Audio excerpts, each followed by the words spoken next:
L'homme soit béni, que la grâce de Dieu soit sur vous. Et après le culte aujourd'hui, Dieu m'a enseigné comment il est puissant, comment il est Dieu. La Bible dit que qui a connu le bras de l'Éternel, qui a cru en ce que nous avait été dit selon Isaïe. Et je me suis dit, mais sur le bras, il y a la main. Sur la main, il y a les empreintes. Et la Bible dit que Jésus est l'empreinte de sa gloire. Je comprends par là que Jésus est Dieu parce que Jésus-Christ est l'empreinte de sa gloire. Quand on arrive dans les aéroports, dans les coins de contrôle d'identité, quand tu donnes ton passeport, ta pièce d'identité, souvent on demande de mettre tes mains, tes 10 doigts sur l'appareil d'identification pour savoir si l'image qui est sur la pièce d'identité correspond à la personne qui est en face. En fonction de l'empreinte, les mêmes identifiants sur ta pièce d'identité sont sur l'écran du contrôleur.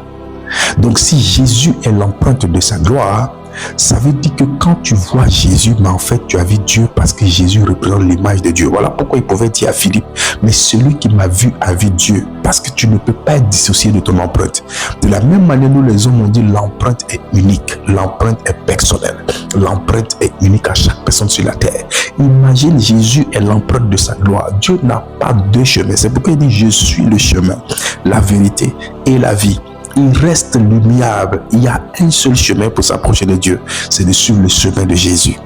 C'est pourquoi il a dit, je m'en vais au Père, je suis le chemin, la vérité et la vie. Vous connaissez le chemin. Alléluia. C'est important de savoir que quiconque connaît Jésus, en fait, a l'empreinte de Dieu sur sa vie, est marqué par l'empreinte de Dieu. Parce que l'empreinte marque un peu le sceau de quelqu'un.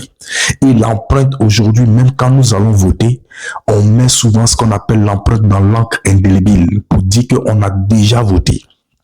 Et on ne peut pas revenir voter 2 fois parce que notre empreinte montre qu'on est passé par là. Donc quand Dieu, tu connais Jésus-Christ, en fait l'empreinte de Dieu est sur toi.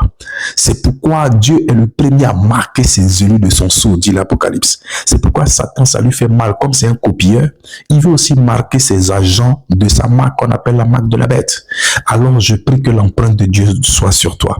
Je prie que le nom de Jésus soit sur toi. Et que le bras de l'Éternel qui est notre Seigneur Jésus-Christ demeure dans toutes tes activités afin de travailler avec toi. C'est pourquoi tu bâtis ta maison avec l'Éternel. C'est pourquoi tu prospères avec l'Éternel. Que Dieu te bénisse encore. Shalom.